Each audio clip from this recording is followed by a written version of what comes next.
Selamat pagi. That means good morning from Indonesia. And I'm trying to lead a discussion on Humanity Talk Inside ASEAN Podcast 4th episode with the title Building Back Better Humanitarian Intervention Through the ASEAN Civil Society or CSO's Network. To all of you in the member state ASEAN countries and in the region or wherever you are, we are going to have a good discussion. And my name is Victor Rembeth. I am going to lead to be the moderator of this process. And well, I am now as a program manager of Miyamoto International. It's an international company based in the US doing the international development programs and also private sector's resilience. And also I'm one of the founders of Humanitarian Forum Indonesia. So glad to have you in this podcast. And for sure, I'm going to introduce the two speakers that we are going to hear, discuss, and also to get lots of insight from them. First of all, I'm glad to introduce Ibu Titi Moektijasih. He is the humanitarian analyst from UN OCHA Indonesia with years and years and years of experience, and especially relating with disaster management since Aceh. But before that, of course, she has been doing a lot of humanitarian things, and we're glad to have her to discuss this topic. And the second one, we're glad to have a lady from the country of the Philippines, Ms. Loreine Dela Cruz. She is the Executive Director, Center for Disaster Preparedness Foundations in the Philippines. Let's give them a warm welcome of applause. And then I'm so glad that we are going to discuss this topic because in Southeast Asia alone, humanitarian system across the region increased in 5 years, the last 5 years. Both natural and non-natural hazard disasters, creating disasters in several countries. And based on the report published by the UN OCHA, estimated of 28.3 billion people in Asia and the Pacific needed humanitarian assistance, and 14.4 million people in Myanmar alone for the Myanmar crisis in particular. So we're talking about 826 million US dollars is reported needed to do the humanitarian works in this area.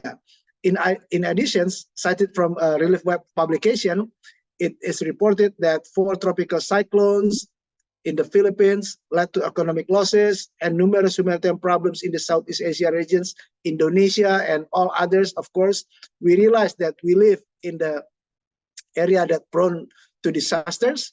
And of course, as one of the founding fathers of the ASEAN community, this year Indonesia holds the chairmanship of the Asian Chairmanship with raising the theme of ASEAN Matters, Epicentrum of Growth.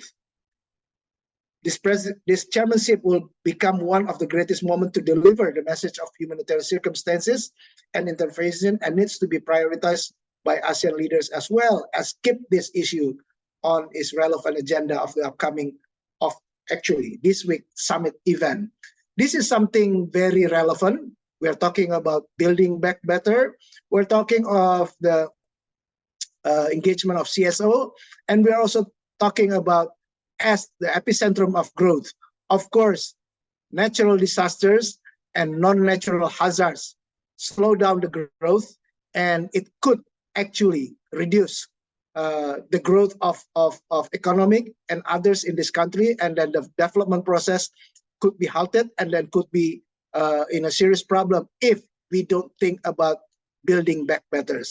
Therefore, we are going to start the discussion, and I'm happy to pose one questions both to Ibu Titi and Ms. Loreine in terms of how we could build stronger network, how CSO can improve their network strategies to build stronger partnership and collaboration among themselves, among the CSOs, and also with other stakeholders such as government, donors, local community.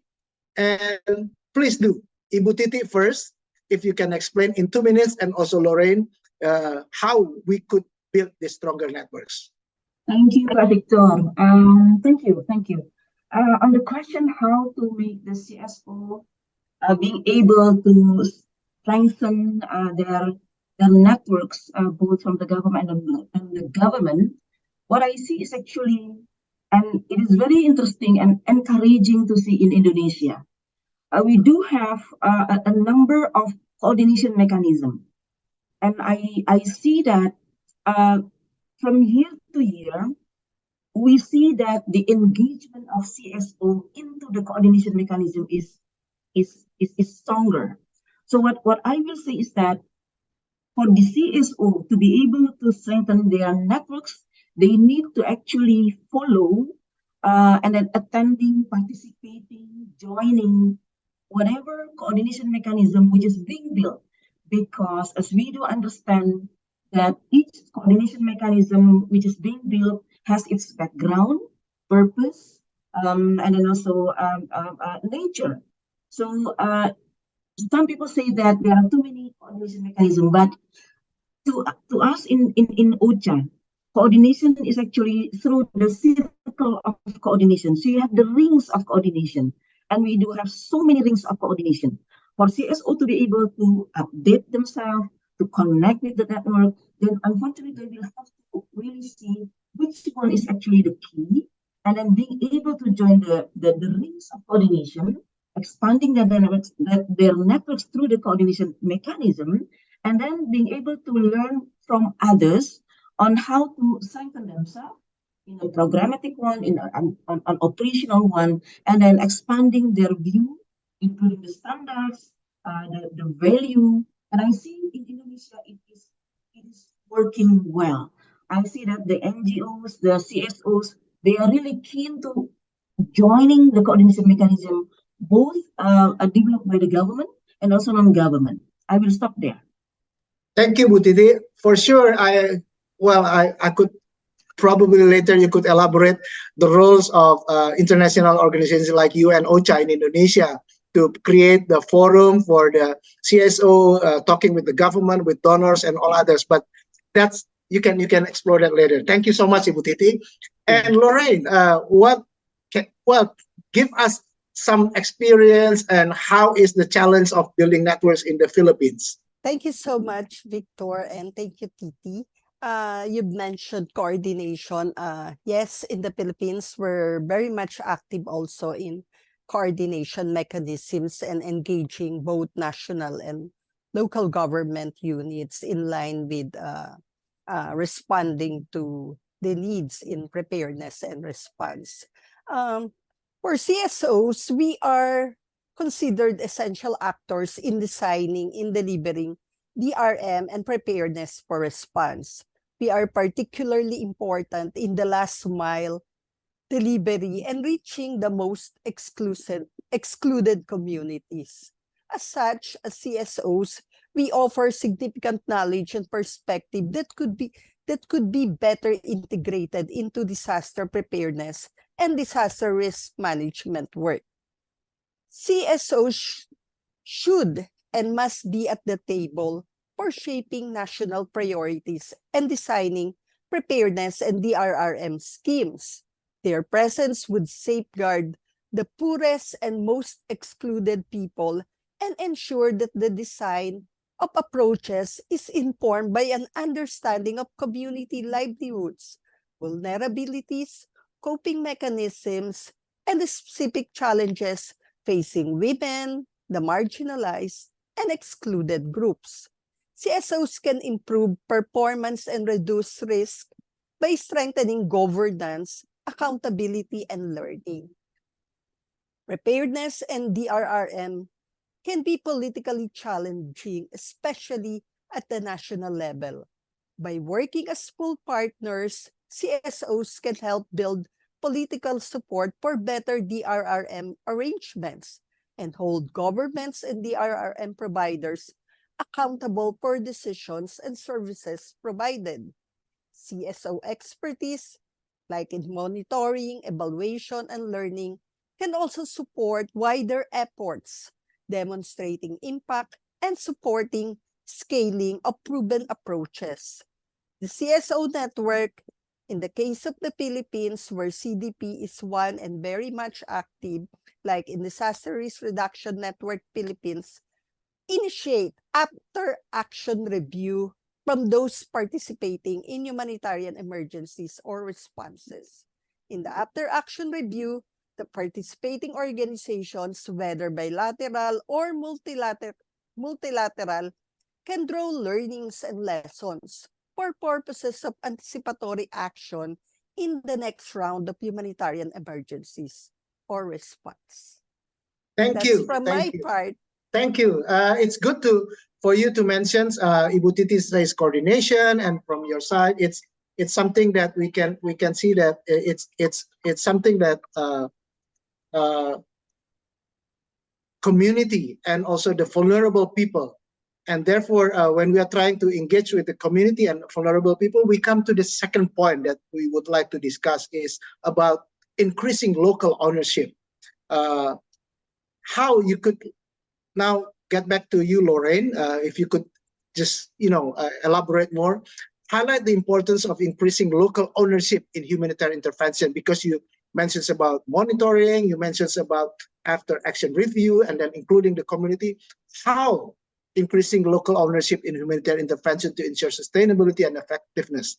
And of course, later on, Ibu Titi, you can add on with your experience in Indonesia on how to build or increase local ownership. Please, Loreine. Yes, thanks. In the context of the Philippines, CSOs are very vibrant and active in the Philippines in various thematic areas, whether in humanitarian and development interventions. CSOs can strengthen the focus on implementation and impact.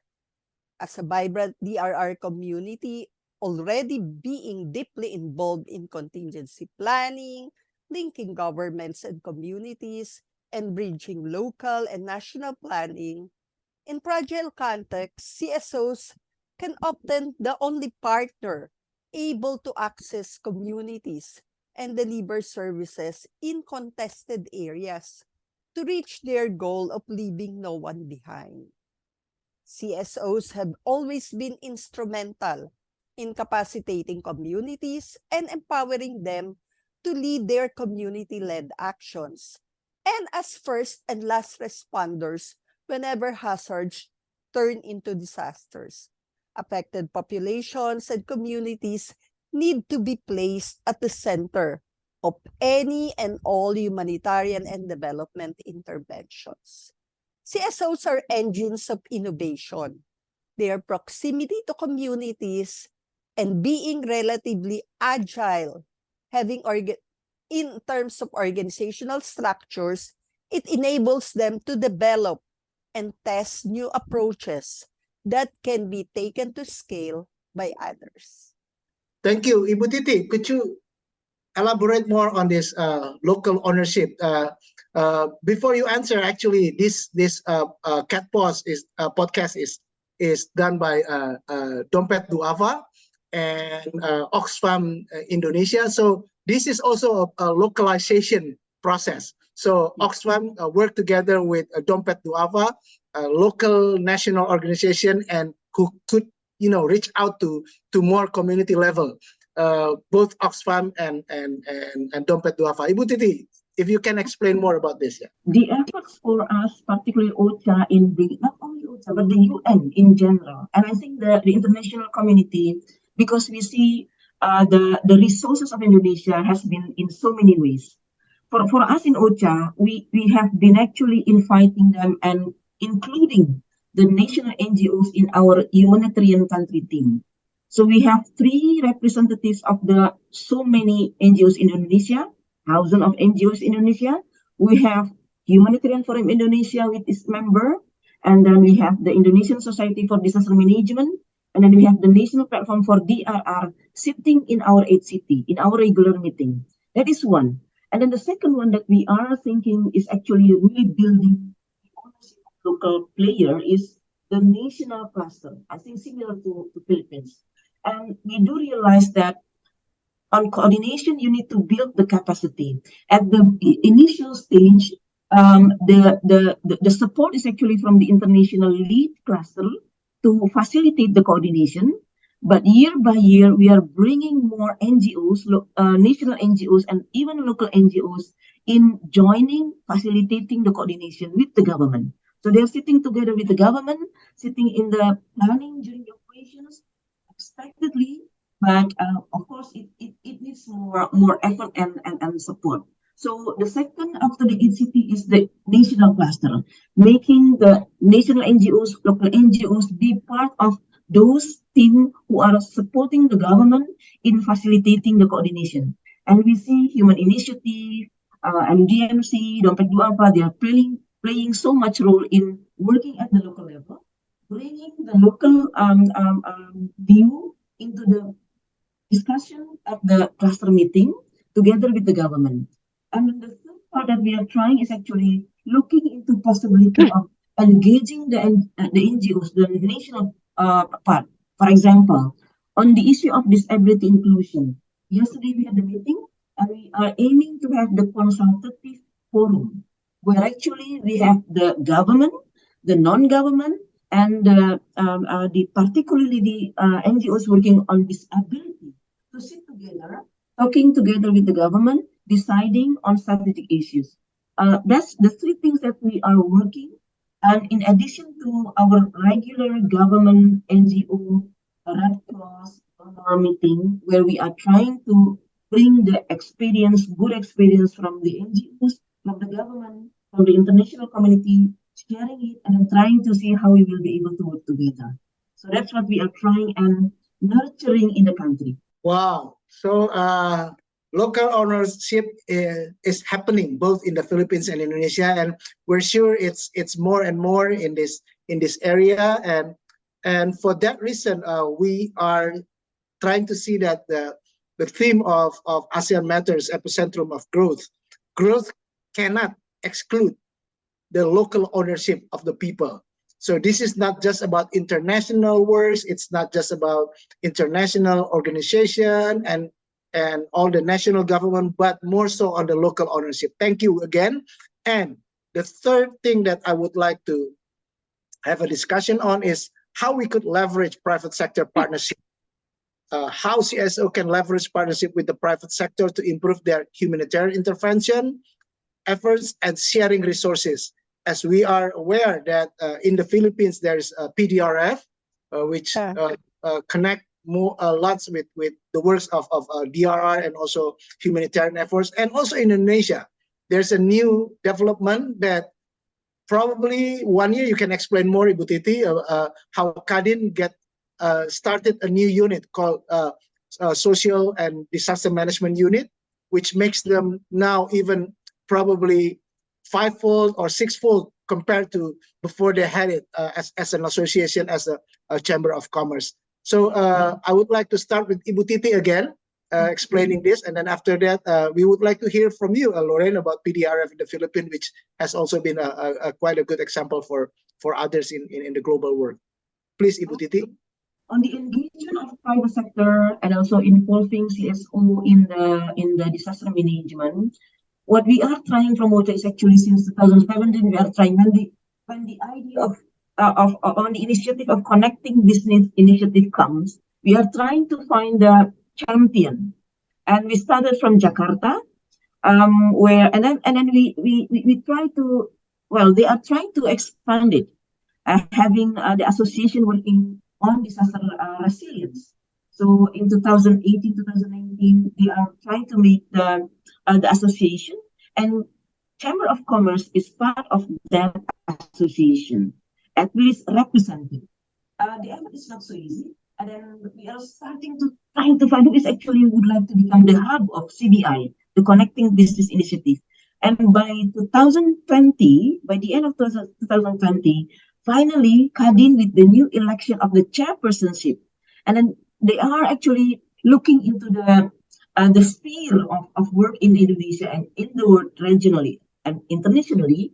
They see that the needs of having a special unit working for the social affairs and disaster management. So it is actually at the same time when the UN is inviting, advocating, connecting business initiatives, And at the same time, Chamber of Commerce of Indonesia is actually having the thinking of building, establishing that unit. So it matched. So when they form the Division for Social Affairs and Disaster Management, at the same time, Connecting Business Initiative is approaching them. So it matched. And then by May 2021, when we have the GPDRR, then the coordinating ministry for Human Development and Culture, together with NDMO, BNPB, was launching the Connecting Business Initiative, with Chamber of Commerce of Indonesia become the facilitator for coordination. And through that initiative, and also we are trying to also involve private sector through Kadin in our 8 city. So we are going to have the 8 city meeting in May, 23rd of May, and inviting Kadin to speak of what they are doing for durable solution. And in that meeting, we have also CSO. So we are trying to connect the organization, the players, and then they can discuss more, and then having much more, hopefully, joint plan, joint activities. That's what we are doing with CBI and then 8 city, bringing the private sector into CBI through Kadin, and then bringing them also in the humanitarian contribution to sit together with the government, hopefully in the end, and then initially with the UN agencies, and then CSO, and then Red Crescent and Red Movement. Thank you, Bu Titi. Yeah, this is actually our passion. Well, I've been doing this in the last 10 years, and the last years. Thank you for working with CBI or Miyamoto and USAID, and then all trying to support the private sectors in Indonesia. We are doing some things, but we would like to hear more from the PDRF or the Philippine experience, Loreine. I've mentioned earlier that we have this organized partnership or collaboration between the government, in the case of the national agency, the Office of Civil Defense, and together with the civil society organization represented by the Center for Disaster Preparedness Foundation. For the private sector, it's the Philippine Disaster Resilience Foundation. And for the academia, it's the University of the Philippines Resilience Institute. For over 3 years, the partnership has been very effective, doing lots of coordination prior a disaster and even during disaster. So for the past how many years, the private sector has been tapped for collaboration, and they have been contributing to facilitating the lifelines and logistics support, tapping the different private sectors within the ambit of the PDRF to the areas in need affected by the typhoon devastation. Of course, even as we're doing that already, the challenge of common logistics platform for efficient delivery of humanitarian response is still the subject matter of humanitarian actors and stakeholders, because like if there are really severe devastations, it's really difficult to transport the needs of the affected population for relief delivery operations. So yeah, that still needs to be addressed by all the stakeholders and humanitarian actors in the country context. The localization agenda provides the basis and the impetus for shifting the leadership of humanitarian action to national and local actors and putting the affected people at the center and heart of it.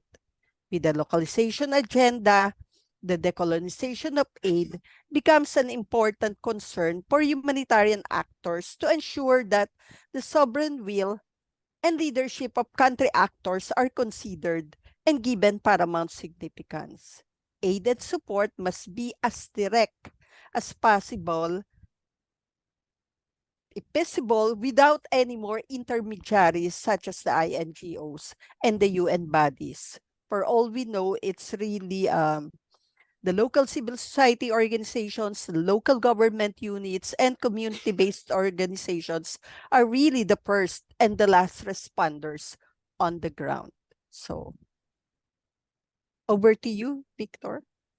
Thank you so much. Yeah, that provides us with from Ibu Titi and also from Loreine, that's partnership with private sectors, not treating them as a standalone or different, but they are part of the community of disaster risk reduction, and they are also integrated in building resilience. So they are the part of the community. So thank you so much for explaining that, and very successful partnerships. And also, of course, in Indonesia, we are trying to do this through partnership with individual businesses, as so many initiatives done, and then also hopefully with the Chamber of Commerce and with the Philippine experience with PDRF.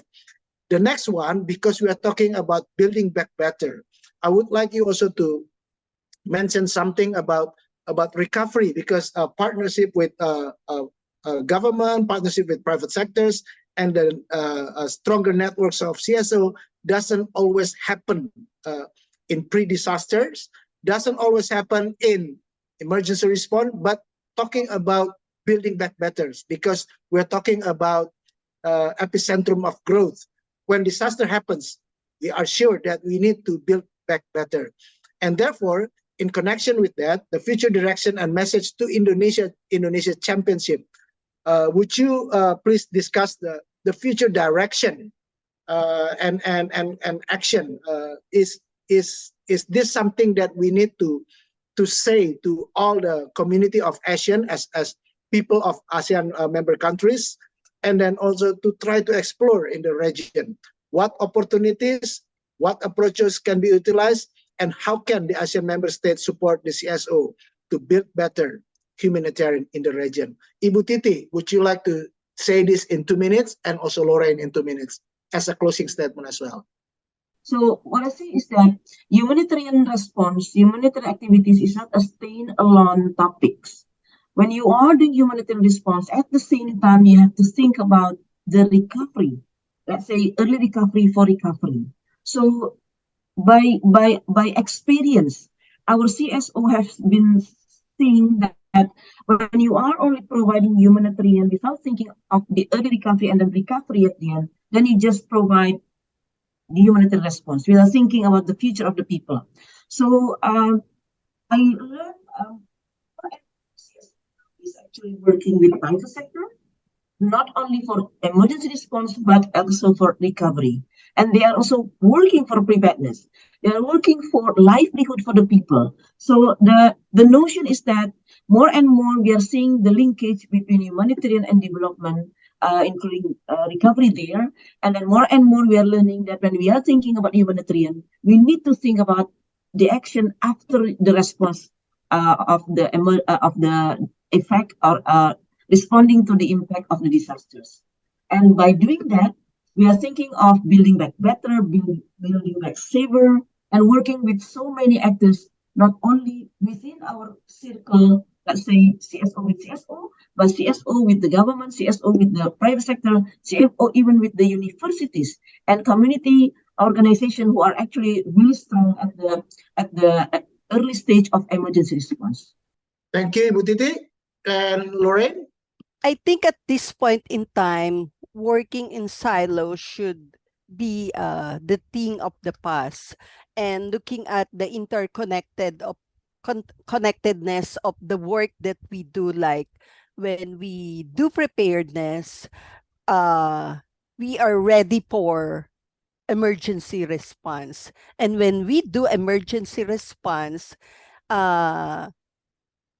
the early recovery should already be embedded in there, so that the rehabilitation, reconstruction can come easily in the course, so that all the processes and the engagement of all the stakeholders and the people on the ground can very well be taken into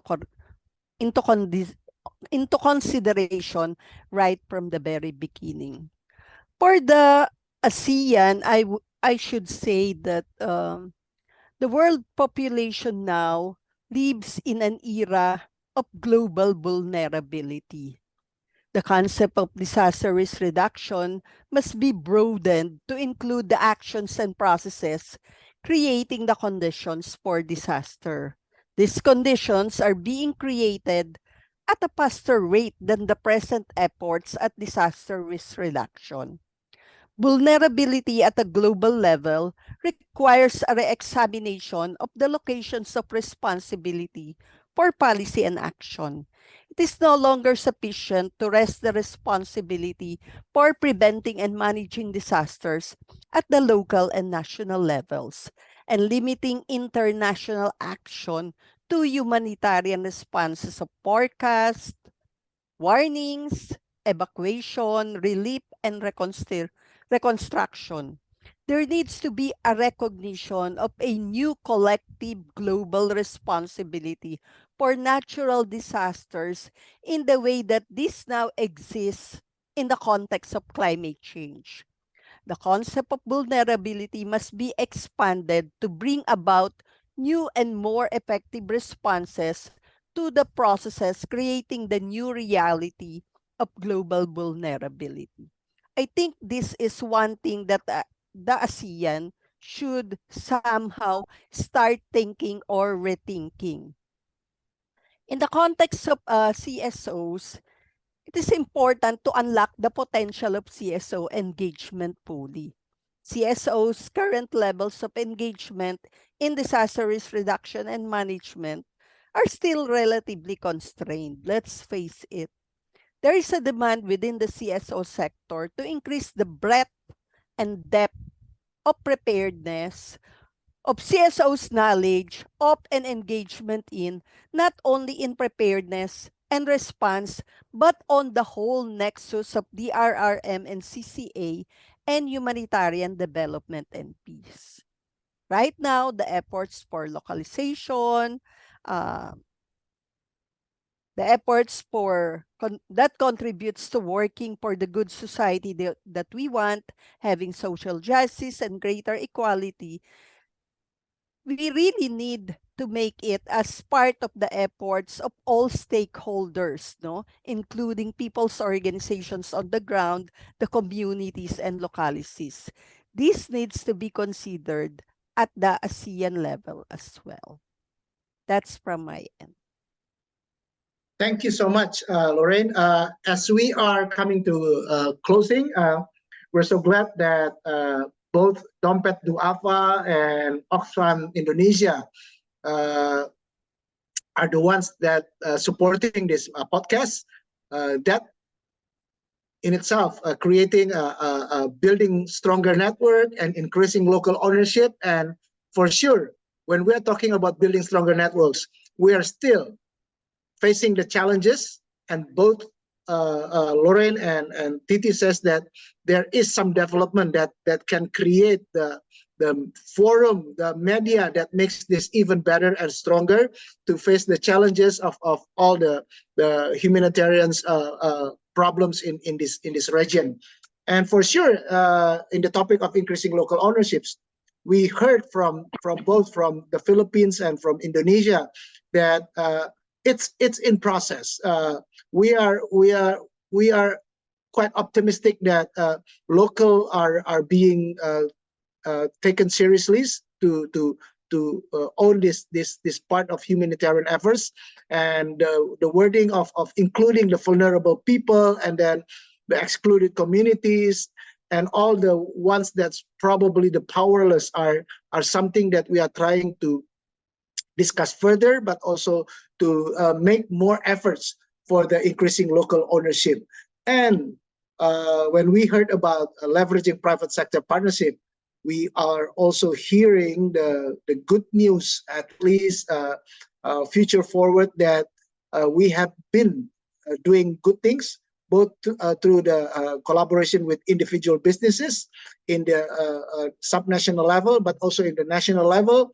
And also we would like to see this could happen in the regional level, in between and among ASEAN member countries. It is actually the call that has been mentioned by both speakers for future direction and message to ASEAN Indonesian chairmanship that, well, CSO is here. We are doing great things.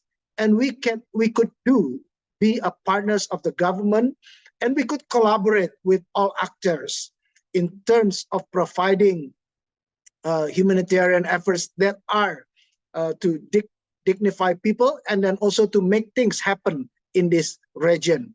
We also heard that in building a recovery process, all can work together, and we are looking forward to integrating all actors in this effort.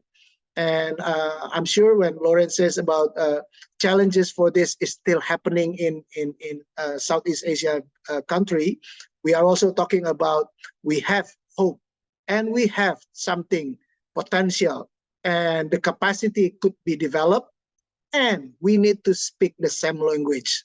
The CSO, the private sectors, the government, and all others, to create what we are discussing more and more these days, that ASEAN matters.